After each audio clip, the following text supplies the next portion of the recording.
We start off always by introducing our patrons to a restaurant or a bar that still needs patronage, because just like the arts organizations, COVID's been hard for everyone. So Darren, I think you have the introduction to that. I do. We have this has been really changing times, and because we have restaurants opening now, we don't do live anymore because they're open. But I'm really excited. One of our board members, Sarah B. Marshall, which many of you know, suggested this restaurant to me, and it's absolutely beautiful. So Joey, if you want to, I'm getting some thumbs up already. I love that. Joey, if you want to play that recording of me and the general manager. We are here today with Samantha Scholl. Samantha is the general manager of Park Bistro Brasserie, where is this lovely restaurant? So we are in Bankers Hill at 2760 Fifth Avenue, right between Nutmeg and Olive, across from Balboa Park. Beautiful, and I've heard incredible things about it. One of our board members, Sarah B. Marsh-Rebello, told me about it, and I can't wait to come and check it out. She loves the place. So it's French, yes? Oui. It's a French restaurant. We are a fine dining bistro, but we incorporate elements from all over the globe. So French is at the soul of our cooking, but we incorporate a lot of Mediterranean and European dishes as well. Wow, I really honestly can't wait to come check it out. So one of my questions is going to be how long you've been open, but what did you do last night? Well, that's a great question. So last night we actually hosted our first event in over a year, and it was our 5-year anniversary bash. So we just celebrated 5 years, and we made it through COVID. So that's crazy. So great to hear. And that's my next question: is how did you guys do? Were you able to keep staff, et cetera? Well, as you know, it was very tumultuous, especially in the restaurant industry. So we did lose some staff along the way. Things happen, and it's a little bit harder to hire people in the restaurant industry right now. Mm-hmm. But we have an amazing team. I'd say 75% of our original team is still here, and we're thriving. And it was very challenging. We had a lot of things going on. We had a flood, we had a fire in a restaurant in a pandemic. So there's a lot going on. We had to pivot and switch our model of business. We started doing takeout, which isn't normal for fine dining French restaurants, but we did it. We had a couple of takeout barbecues. We dressed up in costumes for the holidays. We hand delivered food to some of our guests. So we got creative. That's wonderful. And you're doing cocktails to go. We are doing cocktails to go. We have a packaged liquor license. So since the beginning of the pandemic, that's kind of been a huge thing. I created my famous spiced eggnog for the holidays, and we couldn't even keep it. I was making it by the gallon. We were selling it to go. And my most popular package to go drink is our lavender martini. People buy that. And that's what we're going to be tasting today. It's what we're sending out in the email to our guests who are joining us. So what is this lovely drink, and who made it? Who created it? Well, I'm actually the creator of it. I'm the general manager of the restaurant, but I used to be the bar manager. So all of the specialty cocktails are my recipes. I'm very proud of this particular one. We have an organic herb garden out in front of the restaurant where I grow rosemary and lavender, amongst other herbs, but we infuse the vodka in-house with the organic lavender and make a beautiful cocktail that is delicious. My fresh lavender sprig on top. It's amazing. I can't wait. First of all, it's gorgeous, but it sounds really, really amazing. It matches my pink flamingo. I see that. So, and just one more thing you mentioned just before we started, because I noticed the duck horn there behind you, a delicious wine. What do you do with the duck horn? What's this thing? So we are known for our wine dinners at Park Bistro. We have a wine dinner every month. We haven't had one in over a year. So our first one back out of the gate is going to be duck horns. So we have actually the winemaker coming down, and it's a 5-course wine pairing dinner with duck horn. And just honestly, I didn't even place that there on purpose. It just happens to be sitting right there. So kind of worked out. Well, listen, if there's duck horn in the shot, I'm going to notice it. So yeah, it's good. That sounds amazing. I mean, wow, really, really fun. So I may just try and join you for that. I don't know. But thank you so much, Samantha. Again, the restaurant is Park Bistro Brasserie, and your address one more time is 2760 Fifth Avenue, and we are open 7 days a week. We have brunch on the weekends. We have lunch during the week, dinner, and happy hour. fantastic. Guys, go and check this place out. Sam, thank you so much for your time today. No, thank you. Thank you. It was an honor to be here, so I appreciate it. Take care. Thank you. All right, Darren, thank you. So anybody who has a drink in your hand, whatever it is, water, coffee, cocktail, cheers, happy aperitivo. Here's to the beginning of the weekend.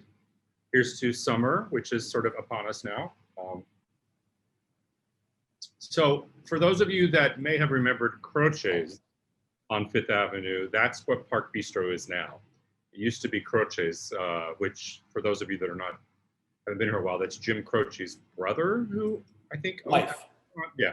Wife. And it was downtown originally, and then it moved up into Bankers Hill, and now Park Bistro is in that space. It's quite good. I've gone there. I think, Joan, you and I have eaten there together. I've gone there several times with patrons. Also a very good place for lunch. So very good choice, Darren. Thank you. All right, so let's jump in. So what I wanted to do today was introduce you to local artists. And I think you guys know that we have a lot of talent here because we've used quite a bit of the talent here, but we're getting more and more talent here in San Diego all the time. You know Tasha Koontz very well because Tasha's been a big part of our company, and we're going to say hello to Tasha in a minute, but I want to jump in to a new member of our community who's a wonderful, talented addition to San Diego. Andres Acosta, also known as Andy to me, also known as Romeo, because Tasha and Andy are going to be singing at our gala, which is another interesting point. And they're going to be singing selections from Romeo and Juliet, which I haven't told everyone. I think some people know already because it's leaked out, is part of our season next year. So we want to do a tease towards next year. We also want to feature local talent, and we want to feature wonderful singing at the gala, and Andy and Tasha they fit the bill. So hi, Andy. Hey, how's it going, David? Good, thank you for joining us for this, and welcome to San Diego.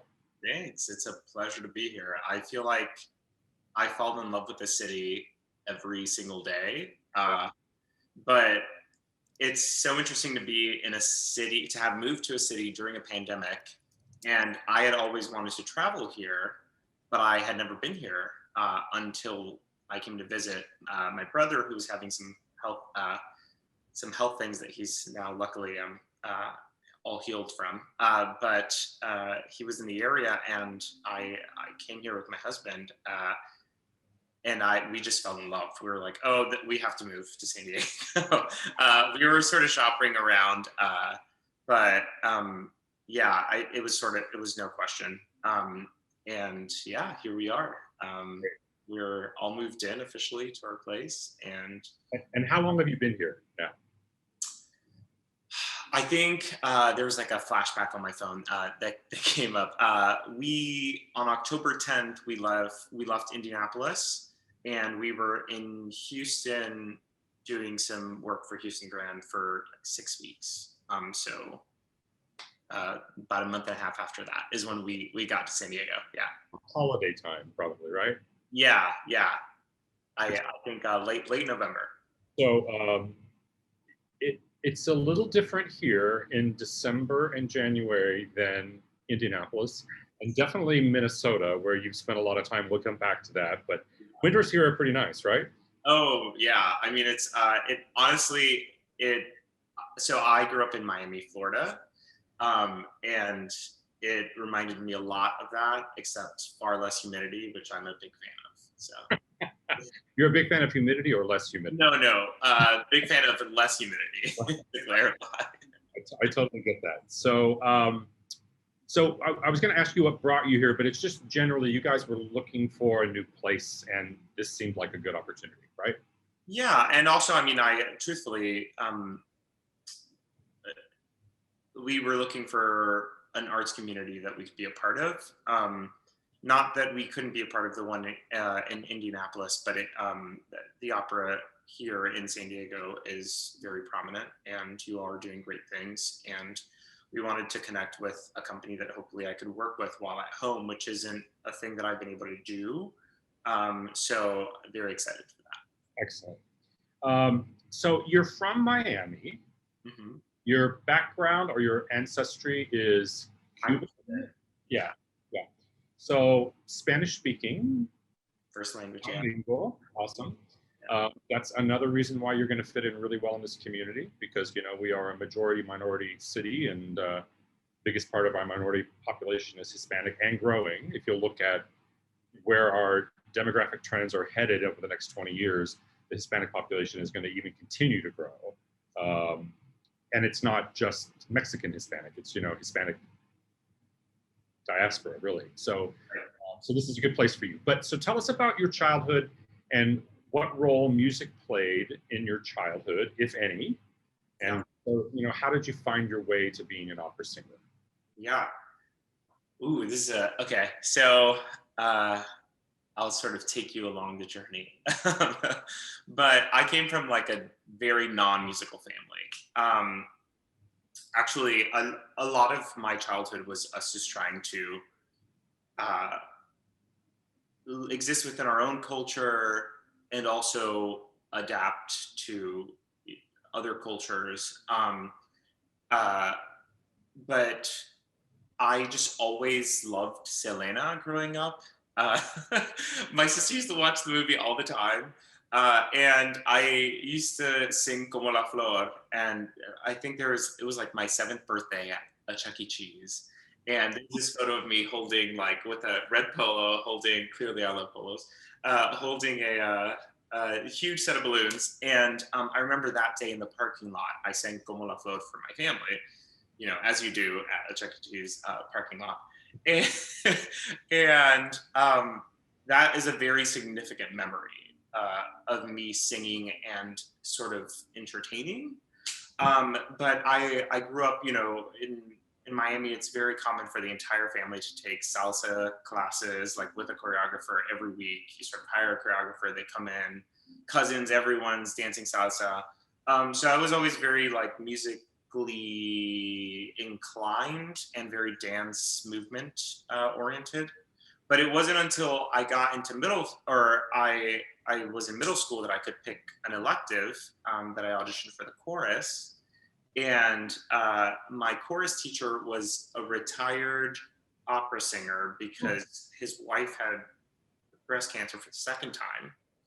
And his name, he was Mr. Bennett as well, actually, Don Bennett. And he approached me and was like, hey, I really love opera, and I know we do chorus singing here, but I think you have a talent for operatic singing. Can I give you free voice lessons? And I said, yeah, of course. I was a baritone at the time. And and I started studying with him, and that turned into me going to performing arts high school, where then I auditioned for this Spanish TV show called Aquí Todos Ganan. And it was on Telemundo, and I won that. Wow. And then the show turned into Minuto de Fama, which had like a finals thing like 4 years later, and I won the grand finals of the show. And that was sort of like my little pop crossover moment. And I knew I wanted to do performing, but I loved classical music so much that it sort of led me down the opera path. And yeah. Fascinating. Yeah. So started in dance, moved into, for those gringos, that was Selena, is what who's the singer he was talking about, if you remember her. But that inspired you. But one of the things that we've been talking a lot about here in San Diego is recognizing that all cultures use music to express stories. And that's one of the things that we're trying to drive our conversations with various cultures that may not feel connected to opera, like how we're going to connect to them.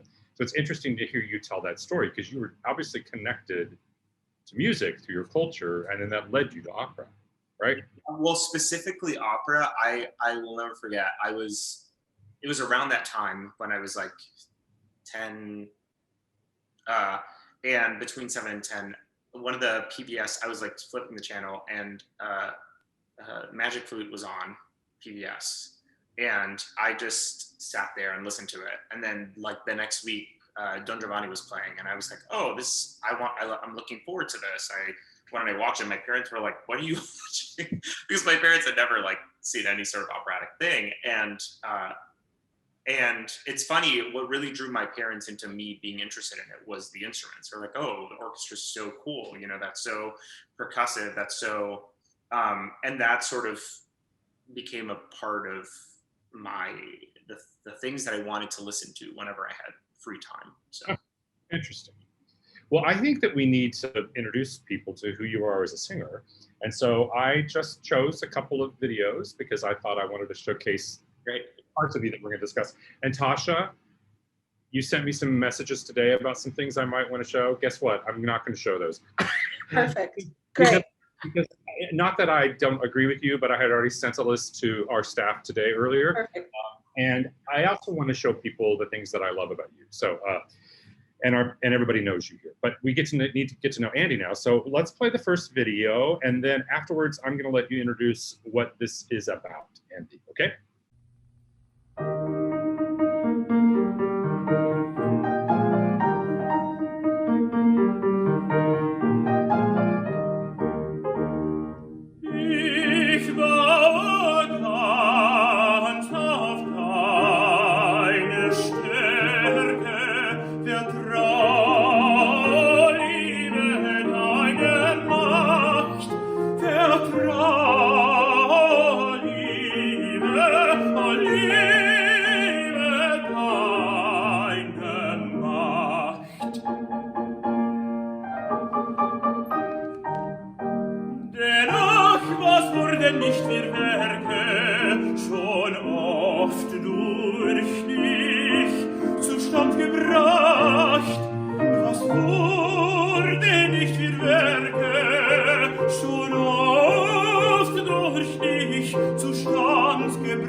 Zustand gebracht.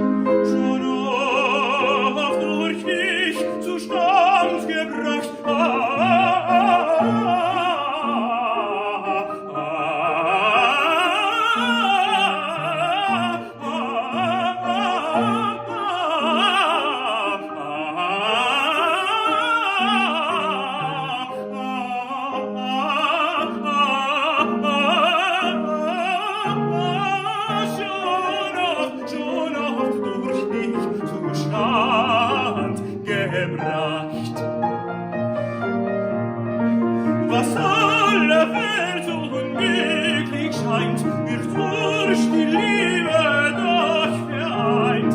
Wird durch die Liebe doch vereint. Wird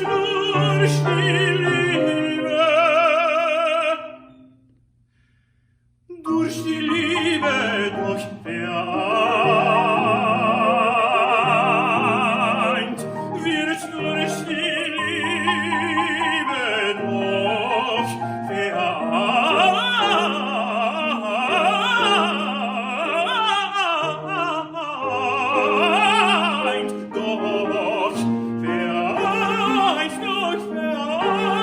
Doch vereint.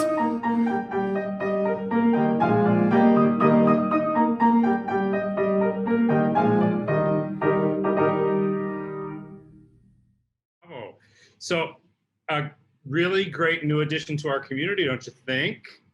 Yeah. It's so interesting because Andy, I was watching you watch yourself, and it's very fun. It's very fun to watch singers watch themselves on video because you were kind of going through some moments where you're like, and then you would smile. You're like, oh, that's pretty good. That was actually pretty good. I think in this aria, I'll let you talk about it in a minute. Like a lot of Mozart arias, they're incredibly difficult, but the coda at the end, when you have to sing all those triplets after you've sung so much and then sing all that coloratura at the end of the triplets, and you just like pump it out. So it's really good. So tell everyone that aria, what opera it's from, and just a little bit of context. Yeah. Thanks so much for playing that. That's the last thing that I thought you were going to play. I love the singing in it. It's really amazing. Yeah. I love it.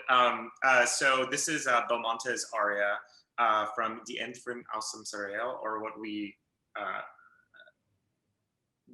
call abduction. Yeah. So this is Belmonte's aria that he sings outside of, typically the balcony is the way that it's sent, the way that it's set, typically like some sort of stairs. And he's singing it to Constanze. And for me, this aria is like the text is so much of like him opening up his heart and like really telling her how he feels. It's funny, I learned this this aria while my husband was running for governor in Indiana. And every single time I sang this aria, I was singing to him. Just like belief in someone's ability to do things that they can, and there's so many obstacles, but I mean, we've all had that feeling, right? Like we've all been like, wow, this person is like, they must be going through a hard time doing this, but I'm so proud of them for doing it. And I'm so incredibly united with the message that they're trying to get across. And that's how I feel those layers work, and that extreme passion that comes out of those lines that you have to just think about the end, that you're like, you know what, I'm just going to link up emotionally. As you can tell, a lot of people have opinions about singers carrying a lot of emotion when they perform. It is something that I do, and it is something that I cannot, and I really won't fight too hard to remove, because I think it's part of the art form, and I believe that. That's fantastic. So if you didn't catch Andy's reference there, Andy's husband ran for governor of the state of Indiana. Is that correct? Yeah. Yeah. So, which is a pretty amazing thing if you know the Midwest. So that's great. I mean, that's really nice that you get put it in that context, because I do think that the aria is filled with joy. It's a very happy, joyful aria, and to think about putting in your own personal context about what makes you feel joyful about the person that you're in love with is great. Okay, I'm going to run to Tasha a little bit, and then we're going to come back to Andy. And but I just want to say, like, we've had a dearth of, which means not many, good tenors in this community. We've had a lot of good singers, but for some reason we haven't just had a bunch of really good tenors here. So you're really a much needed commodity in San Diego, and I'm really glad you chose our city. So now let's introduce Tasha Koontz, who you all know. So I think there's not anybody here that doesn't know Tasha. She's sung with us a number of times, but hello again. Hello. Been a part of some aperitivos before. Mhm. But let's jump in on like, how long have you been in San Diego? I moved to San Diego in 2015. Yeah, so about the same time I did. What Yeah. month? May. Yeah, so you beat me by a month. 2015. But you didn't start singing with the opera until after I started. Is that correct? Correct. Yeah, Yes. that's what I thought. So we sort of, our times coincided. And what brought you to San Diego? My ex-husband brought me to San Diego. He was from here and his family was here. Yeah. So thought I would try a new place. Moved from Chicago. So you were living both in Chicago before, or you moved here because you got married? We were living in Chicago before. I went to undergrad at Northwestern University and then went to Indiana University for my master's. Yeah, exactly. We're going to come back to that in a second. So yeah. And then moved back to Chicago when that was done, and then decided a new adventure was afoot and moved to San Diego. Awesome. So just like Andy, we know you as a singer, but I don't think we really know you. Many people. So talk about your childhood, where you were raised, what role music played in your childhood, and how you found your path to opera. I know that's a big subject, and try to see if we can do something together there. Yeah, so I was born in Honolulu, Hawaii. That's where my family's from. I'm Native Hawaiian. I had no idea. Yeah. It's like my fun fact at parties. Yeah, I'm learning things too. It's good. Yeah. So then we moved to Spokane, Washington, when I was very young, and I had started piano lessons when I was 2 years old. That's kind of what you do in Hawaii. You start really young, and I pretty much begged my parents to let me sing in choir. And I was too young for the church choir, so we found a local children's chorus, the Spokane area children's choir, and they agreed to let me in as a 5-year-old, which was the earliest they had ever let anybody in, because I already knew how to read music and was like ready to dive in. So I grew up singing in choir. I'm a huge choir nerd at heart. And I started private voice lessons when I was 12. One of my choir directors was like, you should sing more things. And my sister was really supportive of that. And so my parents agreed. And I frankly did not really want to sing classical music. I grew up listening to classical music and singing classical choral music. So my big rebellion was like, no, I want to sing jazz and music theater and all this other stuff, and was in like a pet band in high school, singing Pat Benatar and AC/DC and all kinds of other stuff. But then I really started to fall in love with opera specifically, partially because I finally figured out that it's what I was best suited for vocally, and came to really love the challenge of singing this music that's been around forever, that everybody knows, and everybody knows exactly how it goes and how do you make it yours, and kind of the nuance of that. So yeah, so I still primarily sing classical music, but I also sing a lot of other stuff. So we haven't given you the opportunity to showcase that anytime, and I'm not going to do it today, but it's interesting because like, if you know Patricia Rissette, I think we all know her, right? And she's sung here a lot. And I knew her in college because I went to TCU and Forward at the exact same time she was at North Texas State, which is in Denver. And that's a big jazz school. It's also a big opera school. She went there to study jazz. And like, while she was, she wanted to be a jazz singer. And while she was there, she figured out, her teacher was like, well, guess what? You're really an opera singer, you're not a jazz singer. And that's how she made her transition. But I think people find their ways into it. I didn't study voice until I went to college, but I was an actor and I was a pianist and a violin player and played the trumpet. But it was mostly music theater and acting. And what happened to me was once I started studying voice and I started doing competitions and things, I realized where my voice was headed. And I was like, oh, the same thing I like about being on stage doing a musical, I like doing an opera, and that's really where my voice belongs. So it's the exact same world. That's fascinating. We're going to come back to education in a minute, but I want to play video number 2, which is Tasha singing probably my favorite aria ever. And I know it's moved away from your rep, but it's Marietta's Lied from Dito I to still Shot. sing it. I still Good. love it. It's just so beautiful in your voice. And, you know, like Tasha shared with me a bunch of things that she's recently recorded.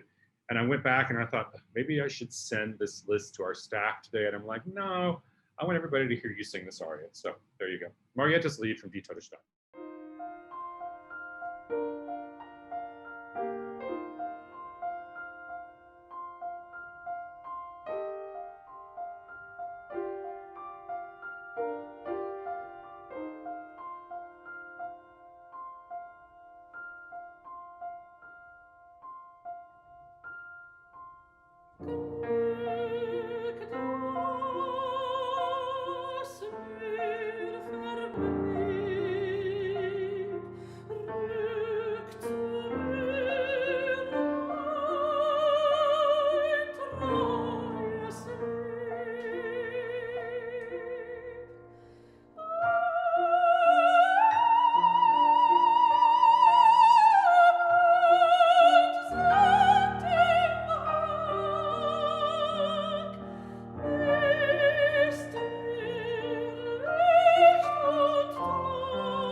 That's probably one of the most exquisite moments ever written in opera. And you sing it so beautifully. What I really love, I talk technique a little bit with this group, but you keep such like high placement as you go through that. And it's just got this beautiful arc to the sound. It doesn't get shrill, it doesn't get wide, it just stays like this as you go up. And then also, I'm not sure if everybody understands what we say when we say portamento, which is when you sing a note and you don't go from here, you don't go from here to here directly, you kind of wiggle between them. And I used to teach, and what I would tell people is when you sing portamento, you don't, like if you're going off a diving board, you don't go boom, off of it. You go up and then you go down. So it needs to have sort of upward and exciting energy in portamento, and your portamento is so beautiful in it. But I just love hearing you sing that aria, and I would just, if I had millions and millions of dollars, we would produce Die Tote Stadt here. Oh, please. I'm dying to sing her. So I would have to underwrite it. But tell us briefly, just a little context of that aria. Yeah, so this is when sort of the two main characters meet for the first time, and the character of Marie looks strikingly like this man's deceased wife. So he's brought her home and she's singing this song for him, and it becomes this sort of transcendent moment where, you know, she becomes his wife in his head. And I'm a hopeless romantic, and the text for this piece always gets me, and the last line of it is, you know, if we must be parted, believe at least we'll be together again in the afterlife. And it's just, oh, it's such a beautiful moment, and it's a beautiful opera. If you guys don't know it, you need to learn it. It's Erich Korngold, who was an important German composer right before the Nazi regime, and so he emigrated to America and became a very prolific and successful Hollywood composer and a composer of film scores. And this is his most important opera. I saw it at New York City Opera, and I was just mesmerized by it.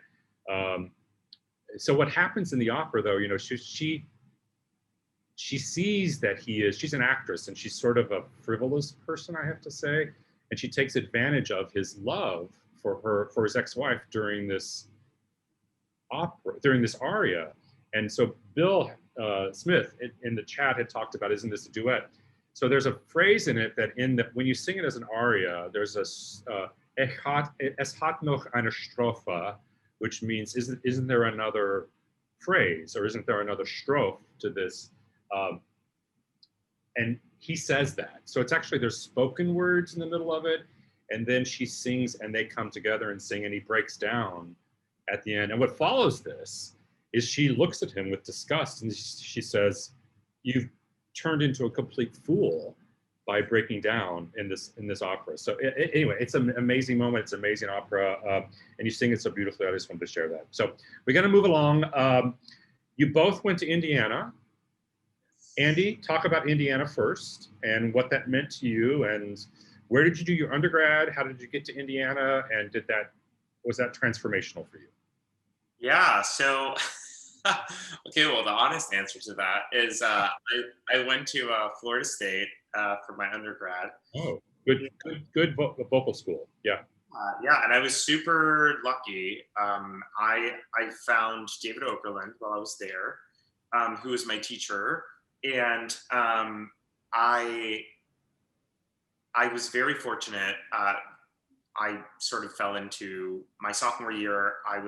They were doing street scene, and my first role there was Sam Kaplan, and that sort of started my entire journey of a bunch of roles while I was at Florida State as an undergrad, which gave me so much performance opportunity that I don't think I would have done as well at IU had I not had that. And I was doing Brevard between Florida State and IU, but in my process of, so I finished high school at 16 and in Miami, and I started community college with science major. I was doing biology with a pre-med focus, and this sort of has to do with a not so good outing story. My ex-girlfriend outed me to my family didn't accept me. I was sort of pushed out of the household for a little while. And then I did community college, and when I got to Florida State, I had to be there for all 4 years in order to do, we have language requirements in undergrad where I have to do French, Italian, and German. And the way that the school worked, I had to be there for all 4 years. So I added biology as my second major to finish that out. And in my 4th year, I was thinking, I took my MCAT and everything, and I was going to go to medical school. Wow. And David Okerlund had a conversation with me, and he was like, hey, look, you can go to med school whenever. You're a smart guy, is what he told me. He said, like, down there, it's like, you're a smart guy. He's like, I think you should give opera school a shot if you have any sort of doubts, you know. And I was like, okay, I'm only going to apply to these few schools, and if I don't have to pay, then I'm going to go. And I got into several schools, and I decided on IU because they promised that I could sing Alfred in Die Fledermaus. And so I did that my first semester, and it was wild. Like, I'm sure Tasha could talk about this, but like, it's a very difficult school. It will break you emotionally.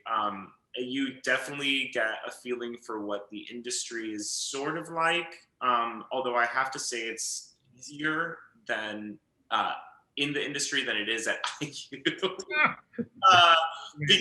you have, like, you know, more opportunity under you, and you understand that it's more of a business instead of this very small circle. But IU does now 6 operas, so 3 each semester, which is a lot. Most schools don't do that. They used to do 4 each semester and like 2 over the summer. So it's a lot of, you have to, you know, be a business owner, and you have to like coach with the right people, and you have to like have opportunity and take it and fight for a spot in these cattle calls. You literally walk out and you're like, hi, my name is Andres Acosta, and I'm number 140, and I'll be singing this one aria, you know? So it was very eye-opening. I was very fortunate to, I was auditioning for resident artist programs my second year, and I got into a few, and I went to Minnesota Opera actually before I finished my master's. Because I was like, I'm not going to give this opportunity up. I have, you know, these roles that are offered to me. So I had one last class that I needed to take, and I was like, I'm going to take it virtually. So I did that, and I studied with Carol Vaness while I was there. I did too. So yeah. So many of our patrons remember Carol Vaness, who was an impeccable, beautiful singer. So, and a good teacher. So yeah, and she's a really close friend. I literally just talked to her on the phone for like 2 hours last night, and she's doing really well. And she, obviously, the minute I sang for David, I told Carol, and she's like, oh my God, you have to tell me when you're singing in San Diego. My sister still lives out there, and she, you know, she's from here, and she has so many good memories. Yeah. That's great. Now I'm going to let Tasha talk, but just so everybody knows, Indiana University, IU, is the biggest music school in the country, and it's by far the biggest opera program in the country. And as Andy had said, you know, there was a time where there were 12 maybe operas in a year, I think. So there was kind of opera year round, like much bigger than San Diego has ever been. And mostly it's the graduate students that are singing the roles, right? And you're still competing as a graduate student for that kind of shot. So Tasha, tell us your experience about IU. Oh, IU. It's a very specific place. I was very excited to leave there after my second year. But I was lucky. I mean, I had Carol. Carol was amazing. And she kind of kept herself out of the voice teacher politics a little bit there, which was better for us in a way. And I got to sing one role while I was there. I sang Alice Ford in Falstaff, which was really fun, and I loved. But they do some crazy productions. Like they did Der Rosenkavalier while I was there at a school, at a grad school. But I certainly made some of my lifelong friends there. It's always really fun to get to see all of my classmates succeeding out in the world. And yeah, but and there's so many of us running around. Right. There's just so much in what you both have said, and the world of opera is very competitive. And so I guess learning that in graduate school, for the good and the bad of that, is not a bad learning experience. And you take that with you. And you talked about, creating your own business model for yourself as a singer, and that's absolutely part of what you have to do. We don't have a ton of time left, but I want to make sure we get 2 more videos in. So, Andy, you talked about Minnesota, which was, I think, a transformative young artist program for you, if I can say so myself. Yes, definitely. Talk a little bit about your experience in Minnesota. Yeah, so Minnesota Opera is incredible. I can talk about them forever, but the gist of it is Ryan Taylor, who's now the general director and has been for the last 5 seasons. He just had his 5-year anniversary there. He was sitting in my audition along with the former artistic director and arts admin. And I walked into my audition and I sang, I at that point, I didn't really know what I was supposed to be singing. I was sort of singing all the things because I was like, I could sing this, so why not? And I remember they were like, hey, the second aria that I sang was Florencia en el Amazonas, or was from Florencia, which is actually the production I did at IU was the same production that San Diego did. Yeah. So I sang that, and they invited me over to the table. We had a conversation about rap and things, and then they were like, okay, go take 30 minutes and come back. And I sang all 5 arias again and coached them in front of everyone.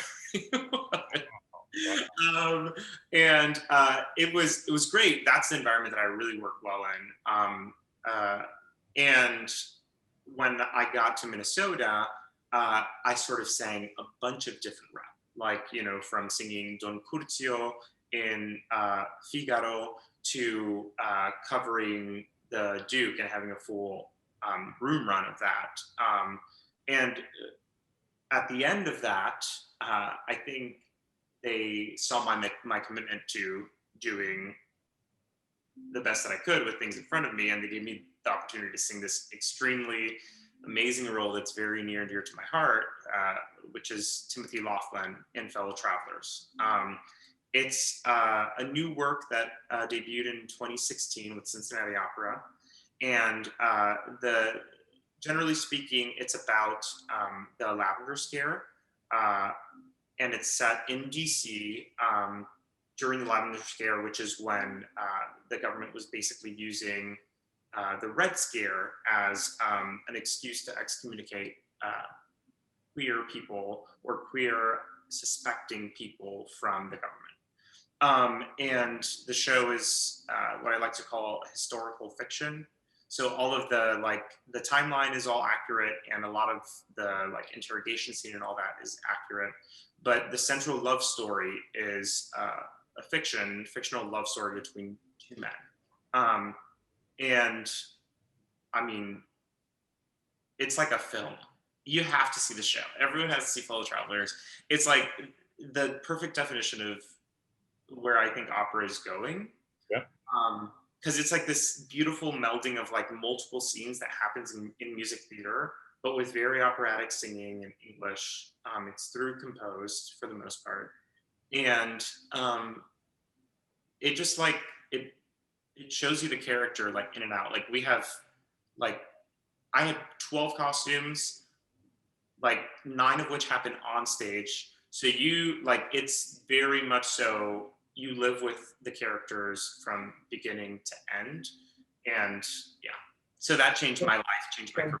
So that's a good setup, because our next video is that the short clip of your aria. But so just so everyone understands, what we're talking about here is basically the McCarthy era, not just with how that was treating quasi-communists in America, but also treating the gay population, who were closeted for the most part, that worked within the government, and using influence and interrogation against the people that were part of the government. And the two characters, one of them is a government employee who's your lover in this. And in effect, he winds up outing your character and throwing you under the bus to save himself from persecution, really, which is a thing that really happened. So this is a truthful story. It's a fiction, but the score is a very, very, very beautiful, remarkable score by a really interesting composer who has his roots in, believe it or not, Baroque music and troubadour singing, but it's very contemporary. So we're going to show just a small clip, set it up ahead of time so people know. It's the clip from Minnesota. Yeah. So right before this aria, we had the bedroom scene, which is where Hawkins Fuller, who is the government official, had sort of approached Tim, my character, and it's definitely the first interaction that Tim has had, or gay interaction that Tim has had, and he was very clearly coming on to him, and they exchanged numbers or addresses at the time, and Hawk comes to Tim's apartment, and they converse, and it becomes sexual, and Tim loses his virginity to Hawk.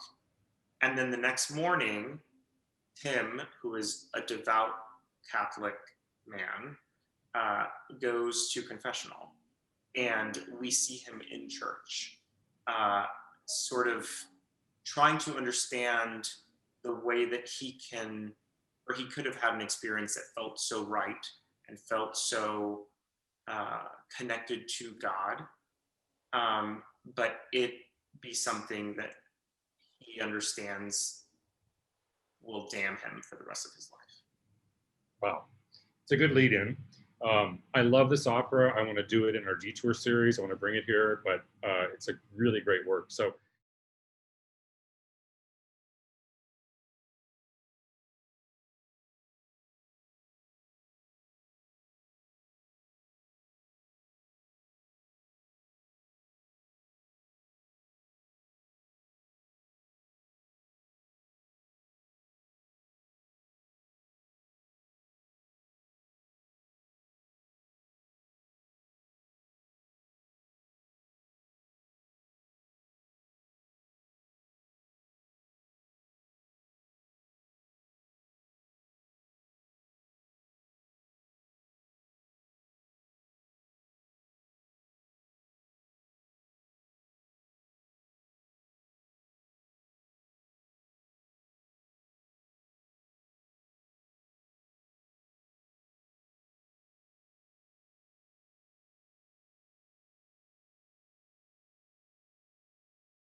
it's a great work. I mean, it's your character and also the character of Hawk sing these amazing moments of their own musical vocabulary, and it's incredibly powerful. We don't have a lot of time left. I want to do one more clip, but just everyone understand what a great opera this is, and it's making big rounds, and it's got its own distinct distinct place. So bravo.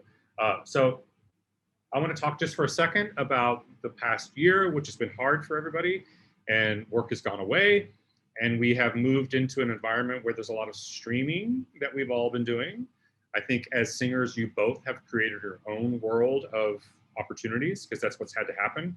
Andy talked earlier about being your own business manager and creating things.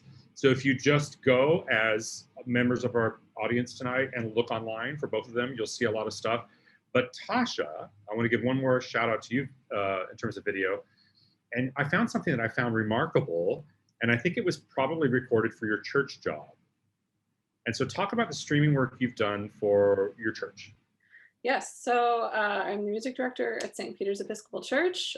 So we dove right into online services right after the lockdown happened. And frankly, like those services happened because I was employed on the staff. I figured out how to do all of the remote recording, editing, mixing, how to make the videos happen. And it has evolved quite a bit over time. I'm not doing all of the editing myself anymore. Thank goodness. There were a lot of late nights up until 3 and 4 a.m. But I was finally able to figure out how to use my choir members and to continue sort of what we do here, which is to offer a very wide variety of musical offerings. So what I chose is Of the Father's Love Begotten, which is one of my favorite tunes. If you guys know this, if patrons know it, it's a very beautiful, I think probably plain song chant. Set metrically often, but because it's plain song, it can be sung very fluidly. And in this rendition, you're on camera, but there's other voices layered underneath you and above you. And is it you only, or are there other people? Those are all me. So this is a choir of Tasha's. That's also my arrangement. So this is a choir of Tasha. Tasha singing with lots of other Tashas, which is one of the great things that I think we're learning. There are things that we've learned during COVID about like, oh, we can do that, right? So let's play this, and then we're going to wind up our session today.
So, wow. I, Thanks. yeah, it's really amazing. And what I wanted to showcase here was amazing talent we have in the city. Tasha's been here for a while. You guys know her. Andy is new. And I'm really thrilled to just leave it with that.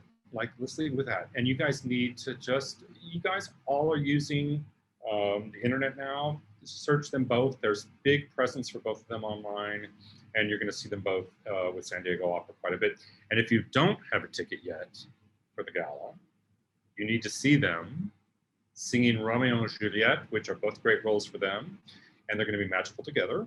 And if you don't feel comfortable coming or you're not able to be in San Diego, remember that there's a virtual component. So you can sit in your living room and attend the gala. So there's lots of opportunities.